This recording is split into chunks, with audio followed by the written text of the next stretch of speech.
C'est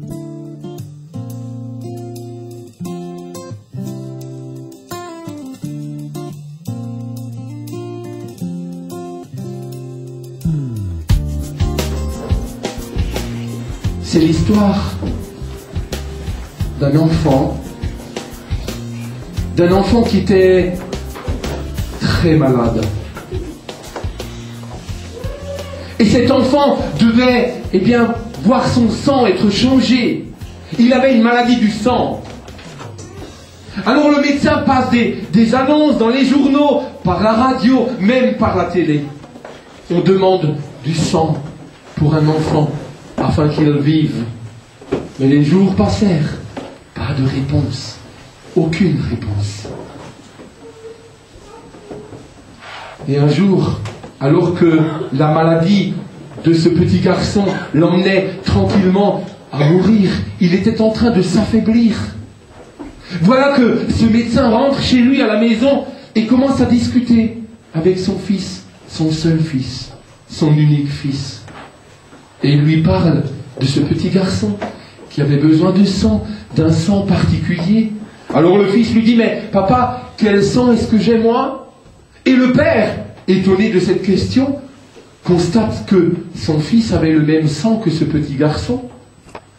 Alors le fils regarde son papa et lui dit, mais papa, oui mon fils, mais alors moi, je peux lui donner mon sang.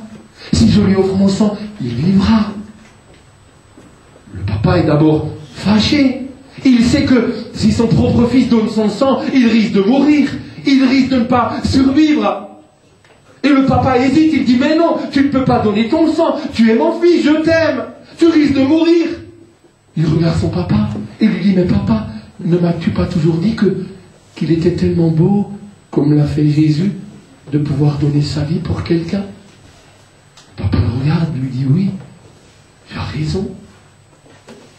Et enfin, le papa accepte que le fils donne son sang pour ce garçon malade.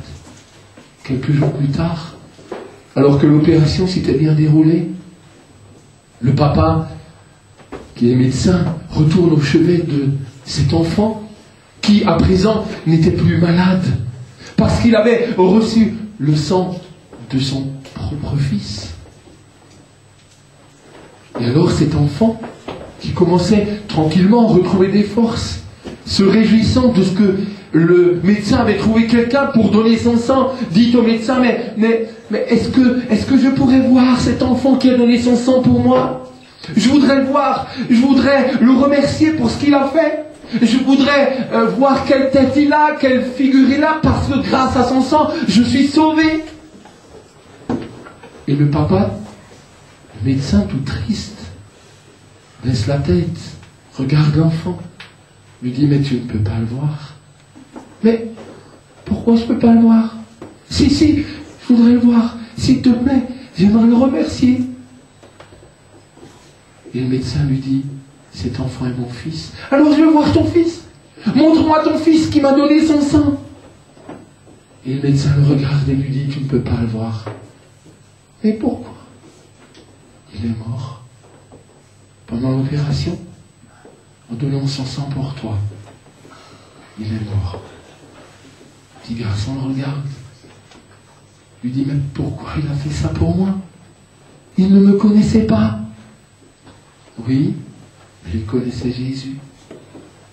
Jésus? Oui.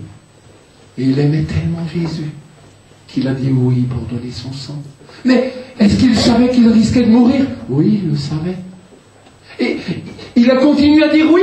Oui, il allait jusqu'au bout. Mais même quand il savait qu'il pouvait mourir, même quand l'aiguille s'est approchée de son bras, même quand le sang a coulé dans la piqûre, oui. Même quand il a commencé à s'affaiblir, il savait qu'il allait mourir, il commençait à fermer les yeux, il a continué à dire oui. Oui, il a continué à dire oui. Il est allé jusqu'au bout. Il a donné sa vie. Même sans te connaître.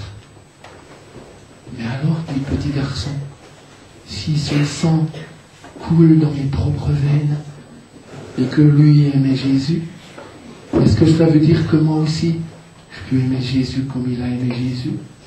Oui, tu peux le faire.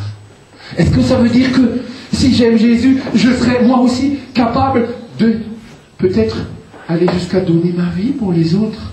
Oui, si tu aimes Jésus de tout ton cœur et que tu dis oui, tu pourras le faire. Voilà comment se termine cette histoire. Oui, il y avait un côté malheureux, mais il y avait également un côté tellement